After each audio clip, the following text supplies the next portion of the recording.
दोस्तों स्वागत है आपका आज की हमारी इस वीडियो में। दोस्तों आज की इस वीडियो में हम रशियन मिग-41 फाइटर जेट के बारे में बात करने वाले हैं, जो रशिया का एक 6th generation fighter aircraft programme है। ये रशिया का एक 6th जनरेशन इंटरसेप्टर एयरक्राफ्ट होने वाला है, जिसके बारे में बहुत बड़े बड़े दावे किए गए हैं। इसके बारे में ऐसे दावे हैं कि ये फाइटर एयरक्राफ्ट मैक 5 की स्पीड को अचीव कर सकेगा और आउटर स्पेस में भी ऑपरेट कर सकेगा। इसमें लेज़र सिस्टम्स होंगे और इसके साथ ही ऐसी मिसाइल्स होंगी जो कि हाइपरसोनिक वेपन्स को भी इंटरसेप्ट कर सकेंगी। तो चलिए जानते हैं इस फाइटर एयरक्राफ्ट के बारे में, और ये भी जानते हैं कि इसके बारे में जो दावे हैं वो कितने सही हैं और ये किस टेक्नोलॉजी के ऊपर काम करेगा। तो चलिए आज की इस वीडियो को शुरू करते हैं। दोस्तों 2013 से ही मिकोयन डिज़ाइन ब्यूरो एक नए फाइटर एयरक्राफ्ट के डिज़ाइन के ऊपर काम कर रहा है, जिसके बारे में रशिया के क्लेम्स हैं कि ये मैक 5 की स्पीड को अचीव कर सकता है। रशिया के पास अभी पुरानी हो चुकी मिग-31 फाइटर जेट्स की फ्लीट है, जिसको एक रिप्लेसमेंट की ज़रूरत है। इसके लिए एक नए लॉन्ग रेंज इंटरसेप्टर एयरक्राफ्ट को डेवलप करने की ज़रूरत है। जो नया फाइटर एयरक्राफ्ट रशिया डेवलप करना चाहता है वो मिग-31 एयरक्राफ्ट के ऊपर बेस्ड होगा, और जो मिग-31 फाइटर एयरक्राफ्ट रशिया के हैं वो 2028 तक रिप्लेस होने शुरू हो जाएंगे, और तब तक इस नए फाइटर एयरक्राफ्ट को भी इंडक्ट करने का प्लान है। मिग कॉरपोरेशन के हेड ने 2017 में एक डिफेंस एग्जीबिशन में ऐसा क्लेम किया था कि ये एक बिल्कुल नया एयरक्राफ्ट होने वाला है, जिसमें नई टेक्नोलॉजीज होंगी और जो पूरे रशियन होमलैंड को प्रोटेक्ट कर सकेगा। उनका कहना है कि ये हमारे पूरे देश को तो प्रोटेक्ट करेगा ही, लेकिन इसके साथ ही इसकी डेवलपमेंट के बाद हम इसे एक अनमैन्ड प्रोजेक्ट में भी कन्वर्ट कर देंगे।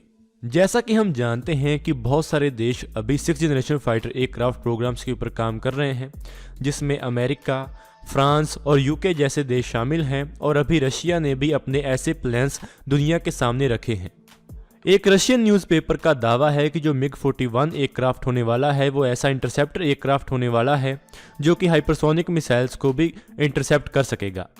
इसमें multi functional long range interceptor missile system का इस्तेमाल किया जाएगा, जो कि बहुत सारी छोटी छोटी मिसाइल्स को कैरी करेगा, जिसके इस्तेमाल से ये हाइपरसोनिक वेपन्स को इंटरसेप्ट करने का ज़्यादा चांस रखेगा। इसके बारे में एक्सप्लेन करते हुए उस पेपर ने ये कहा है कि एक बार जब एक हाइपरसोनिक वेपन फायर हो जाएगा तो उसे जब रशिया के ग्राउंड रडार्स और अर्ली वार्निंग नेटवर्क इंटरसेप्ट कर लेंगे या डिटेक्ट कर लेंगे, तो मिग-41 एयरक्राफ्ट अपने इंटरसेप्टर मिसाइल को लॉन्ग रेंज के ऊपर ही फायर कर देगा। इसके बाद ये मिसाइल छोटी छोटी मिसाइल्स में बढ़ जाएंगी जो कि प्रोजेक्टाइल को अटैक करेंगी। इसके साथ ही रशियन एयरक्राफ्ट कॉरपोरेशन ने यह भी बताया था कि जो मिग-41 एयरक्राफ्ट होने वाला है उसमें एंटी मिसाइल लेज़र का इस्तेमाल किया जाएगा, और इसके साथ ही ये बहुत ज़्यादा हाई एल्टीट्यूड्स के ऊपर ऑपरेट कर सकेगा, और यहाँ तक कि ये आउटर स्पेस तक में ऑपरेट कर सकेगा। अभी तक जो हमने मिग-25 और मिग-31 एयरक्राफ्ट से देखा है वो ये है कि ये दोनों एयरक्राफ्ट ही स्पीड्स के मामले में नए रिकॉर्ड एस्टेब्लिश करते आए हैं, और सर्विस सीलिंग के मामले में भी बहुत बड़े बड़े रिकॉर्ड्स इन दोनों एयरक्राफ्ट के नाम में हैं। और अभी हम ये एक्सपेक्ट कर सकते हैं कि जब मिग-41 एयरक्राफ्ट डेवलप होगा तो तब ये एयरक्राफ्ट भी स्पीड के मामले में और सर्विस सीलिंग के मामले में नए रिकॉर्ड सेट करेगा, और दुनिया के पास इस एयरक्राफ्ट का कोई जवाब नहीं होगा। इसके साथ ही ये एयरक्राफ्ट एक स्टेल्थ एयरक्राफ्ट होने वाला है, लेकिन क्योंकि ये फाइटर एयरक्राफ्ट इतनी ज़्यादा स्पीड वाला होने वाला है और इतने ज़्यादा हाई एल्टीट्यूड के ऊपर उड़ने वाला है, तो हम ऐसा कह सकते हैं कि स्टेल्थ इसके लिए एक एडेड फीचर होगा। लेकिन क्योंकि ये इतनी हाई स्पीड और इतनी हाई एल्टीट्यूड के ऊपर फ्लाई करेगा तो इसे ज़्यादा स्टेल्थीनेस की ज़रूरत बहुत कम होगी। इसकी मैक 5 की स्पीड के बारे में अगर हम बात करें तो इसके बारे में आपके मन में भी सवाल होगा कि इतनी स्पीड एक फाइटर एयरक्राफ्ट के लिए अचीवेबल नहीं होगी, लेकिन इसके पीछे जो टेक्नोलॉजी है उसके ऊपर काम चल रहा है। इसी टेक्नोलॉजी को लेकर अमेरिका भी एक पैसेंजर जेट बनाने वाला है जो कि मैक 5 की स्पीड को अचीव करने वाला है। उसी टेक्नोलॉजी के बारे में कहा जा रहा है कि यही टेक्नोलॉजी मिग-41 एयरक्राफ्ट में इस्तेमाल की जाएगी, जिसे एक एयर टर्बो रैमजेट इंजन का नाम दिया गया है। ये एक कंबाइंड साइकिल इंजन है जो कि टर्बोजेट और रैमजेट इंजन दोनों के एस्पेक्ट्स को मर्ज करता है। ये एक हाइब्रिड इंजन होने वाला है जिसमें एक टर्बोजेट को एक रैमजेट के अंदर लगाया गया होगा। जो टर्बोजेट कोर होगा वो एक डक्ट के अंदर माउंट किया गया होगा, इस इंजन के साथ फ़ायदा ये होगा कि जब एक क्राफ्ट जिसमें टर्बोजेट इंजन लगा होगा तो तब जब उसने टेक ऑफ करना होगा तब उसका टर्बोजेट मोड काम करेगा, और जब उसने हाई स्पीड को अचीव करना होगा तब उसका रैमजेट मोड काम करना शुरू कर देगा। इस इंजन के ऑपरेशन को कंट्रोल करने के लिए बाईपास फ्लैप्स लगाई गई हैं।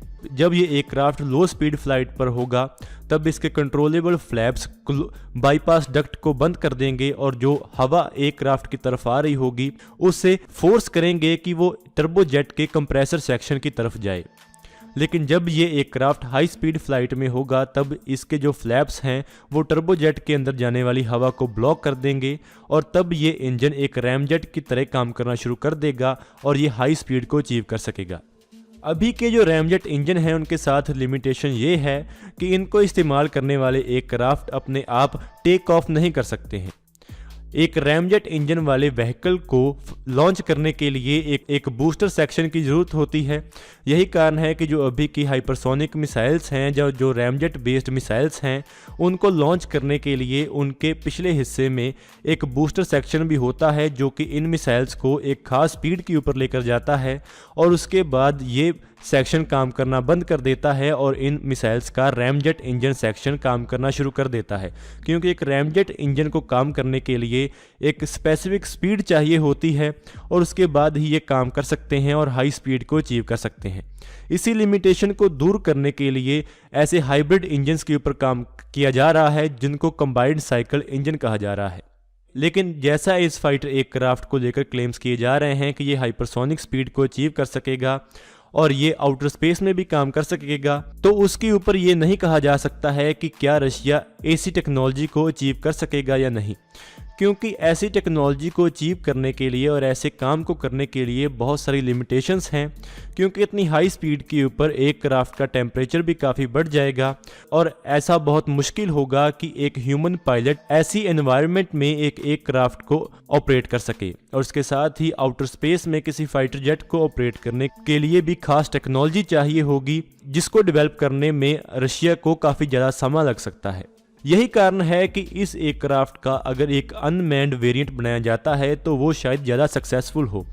इसके साथ ही अगर इस एयरक्राफ्ट में इस्तेमाल की जाने वाली दूसरी टेक्नोलॉजीज़ के बारे में अगर हम बात करें, जैसे कि लेज़र वेपन टेक्नोलॉजी और मिसाइल टेक्नोलॉजी, तो ये काफ़ी हद तक अचीवेबल है। क्योंकि रशिया की ऐसी हिस्ट्री रही है कि रशिया ने लेज़र वेपन सिस्टम के ऊपर बहुत लंबे समय से काम किया है और मिसाइल टेक्नोलॉजी के ऊपर भी बहुत लंबे समय से काम किया है, और वो अमेरिका द्वारा बनाए जाने वाले एडवांस्ड वेपन सिस्टम्स को इंटरसेप्ट करने के लिए नई नई टेक्नोलॉजी का इस्तेमाल कर रहा है और उसके ऊपर रिसर्च कर रहा है।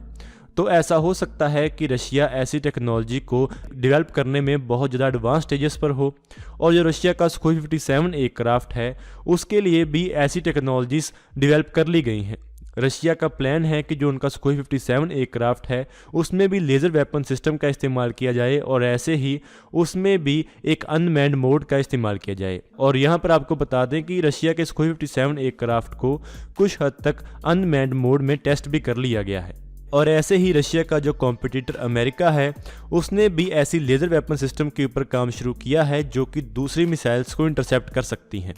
तो ऐसा स्वाभाविक ही है कि रशिया भी ऐसी टेक्नोलॉजी के ऊपर काम कर रहा होगा। तो दोस्तों, अभी तक जो इस प्रोजेक्ट के बारे में जानकारी अवेलेबल थी उसके बारे में बताने की हमने आपको पूरी कोशिश की है। अगर आपको ये वीडियो अच्छी लगे तो आप इसको जरूर लाइक और शेयर करें। Thanks for watching this video. जय हिंद, जय भारत।